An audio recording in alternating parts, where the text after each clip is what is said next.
देख रहे हैं न्यूज 7 हिंदी, राष्ट्र प्रथम। नमस्कार, मैं हूं आपके साथ काव्या मिश्रा और आप देख रहे हैं न्यूज 7 हिंदी। आइए नजर डालते हैं उत्तर प्रदेश की कुछ मुख्य खबरों पर। उत्तर प्रदेश कांग्रेस अध्यक्ष अजय राय का एक वीडियो सोशल मीडिया पर वायरल हो रहा है, जिसमें वह प्रधानमंत्री नरेंद्र मोदी को लेकर कथित रूप से अभद्र टिप्पणी करते नजर आ रहे हैं। वीडियो में अजय राय कार में बैठे दिखते हैं और कार आगे बढ़ने के दौरान बाहर खड़े लोगों से बातचीत में अपशब्द कहते हैं, जिसका वीडियो तेजी से वायरल हो गया है। इस घटना के बाद राजनीतिक माहौल गर्मा गया है। मुख्यमंत्री योगी आदित्यनाथ ने एक्स पर प्रतिक्रिया देते हुए इसे कांग्रेस की अभद्र और असंसदीय मानसिकता बताया है। कहा है कि टिप्पणी राजनीतिक कुसंस्कारों को दर्शाती है। भाजपा नेताओं ने भी तीखी प्रतिक्रिया देते हुए इसे विपक्ष की हताशा करार दिया है। भाजपा उत्तर प्रदेश ने एक्स पर लिखा है कि कांग्रेसी नस्ल की अशिष्ट फसल जैसी भाषा का इस्तेमाल राजनीतिक मर्यादा के खिलाफ है और यह विपक्ष की कुंठा को दर्शाता है। पार्टी ने इसे प्रधानमंत्री के प्रति अनादर बताया है। मामला सोशल मीडिया पर चर्चा में है और राजनीतिक बयानबाजी तेज हो गई है।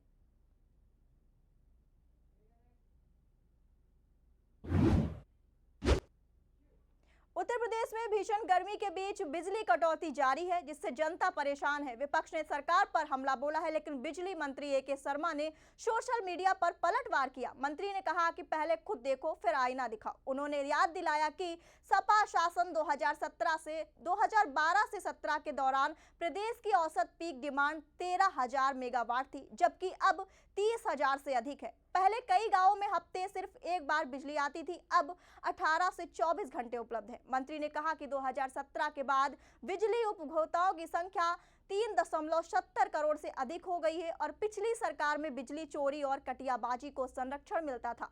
योगी सरकार ने जर्जर तार हटाने, पुराने खंभे बदलने और नई परियोजनाओं पर काम करने का बड़ा अभियान चलाया। स्मार्ट मीटर विवाद पर भी सरकार ने राहत दी और तकनीकी समीक्षा पूरी होने तक नए मीटर रोक दिए। मंत्री ने विपक्ष पर निशाना साधते हुए कहा कि अब काम हो रहा है और जनता बदलाव देख रही है।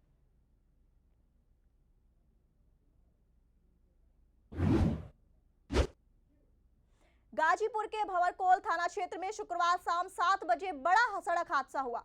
पाखनपुरा ईदगाह के पास यात्रियों से भरी प्राइवेट बस 30 फीट गहरे पानी भरे गड्ढे में पलट गई, जब शाम 5 बजे गाजीपुर रौजा स्टैंड से बलिया के लिए भरौली जा रही थी। बस में करीब 50 यात्री सवार थे। जाम के कारण चालक ने रूट बदलने की कोशिश की, तभी पिछला पहिया गड्ढे में चला गया और बस अनियंत्रित होकर पलट गई। हादसे के बाद चीख पुकार मच गई। यात्री खिड़कियों से बाहर निकलने लगे। ग्रामीण मौके पर पहुंचे और राहत कार्य शुरू किया। कई लोगों को बस से बाहर निकाला गया। करीब 2 दर्जन यात्री घायल हुए हैं और सभी को जिला अस्पताल में भेजा गया है। एक व्यक्ति की मौत की सूचना है, जबकि एक अन्य की तलाश जारी है। पुलिस ने मामला दर्ज कर जांच शुरू कर दी है। प्रशासन ने घायलों के बेहतर इलाज के लिए निर्देश दिए हैं। हादसे के बाद क्षेत्र में शोक और दहशत का माहौल है। स्थानीय लोग राहत कार्य में मदद कर रहे हैं। सड़क सुरक्षा पर गंभीर सवाल उठ रहे हैं।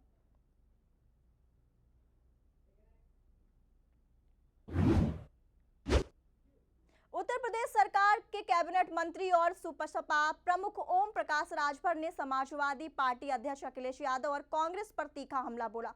उन्होंने सोशल मीडिया प्लेटफॉर्म एक्स पर लंबे पोस्ट में अखिलेश की तुलना ऐतिहासिक संदर्भ से जोड़ते हुए शाहे बेखबर जैसे शब्दों का इस्तेमाल किया। राजभर ने दावा किया है कि विपक्षी राजनीति अब जमीनी मुद्दों से दूर हो चुकी है। उन्होंने कांग्रेस नेताओं पर भी तंज कसते हुए भोजपुरी अंदाज में कई टिप्पणियां की और उन्हें बिन पेंदी का लोटा कहा। राजभर ने आरोप लगाया कि विपक्षी गठबंधन के भीतर भरोसे की कमी बढ़ रही है और सहयोगी दल एक दूसरे पर सवाल उठा रहे हैं।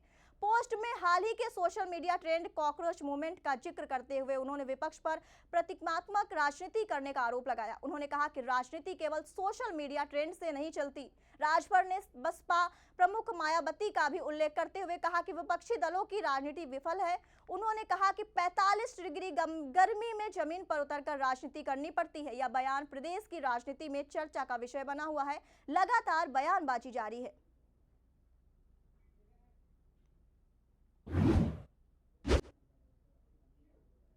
उत्तर प्रदेश के विश्वविद्यालयों में और डिग्री कॉलेजों में जल्द ही ड्रेस कोड लागू किया जा सकता है। राज्यपाल आनंदीबेन पटेल ने सभी विश्वविद्यालयों और डिग्री कॉलेजों में स्कूलों की तर्ज पर ड्रेस कोड लागू करने के निर्देश दिए हैं। इस फैसले के बाद प्रदेश की राजनीति भी गर्म हो गई है और इसे लेकर विरोध शुरू हो गया है। शुक्रवार को पूरे ड्रेस कोड को लेकर चर्चा होती रही।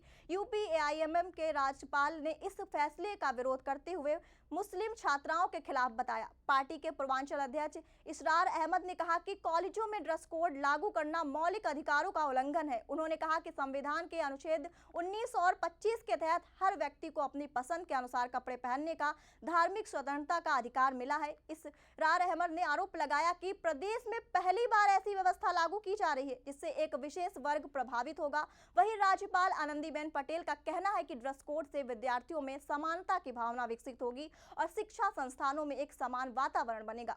अब उच्च शिक्षा विभाग की ओर से विस्तृत दिशा निर्देश जारी होने का इंतजार किया जा रहा है। अभी उत्तर प्रदेश में एक कानून लाया गया है, विश्वविद्यालयों में और डिग्री कॉलेजों में ड्रेस कोड लागू होगा। इसके पहले कर्नाटक में ड्रेस कोड लागू किया गया था, जहां पे इसका बड़ा विरोध हुआ। खास करके मुस्लिम छात्राएं जो नकाब पहन के स्कूल जाती थी, उनका तमाम बच्चियों ने स्कूल विद्यालय छोड़ दिया और तमाम बच्चियों की परीक्षा छूटी। वहां बड़ा विरोध हुआ। कर्नाटक की सरकार बदली हुई, दूसरी सरकार आई, उसने उस कानून को समाप्त कर दिया।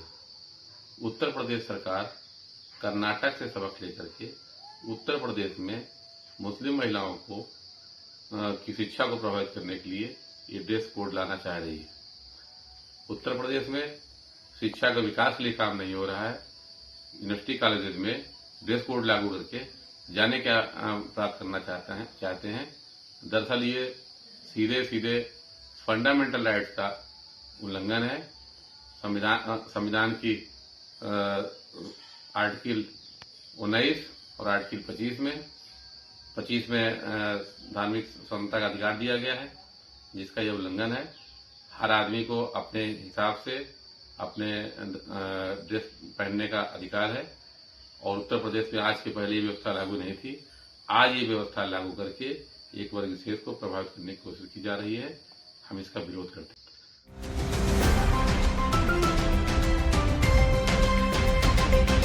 आप देख रहे हैं न्यूज़ 7 हिंदी, राष्ट्र प्रथम।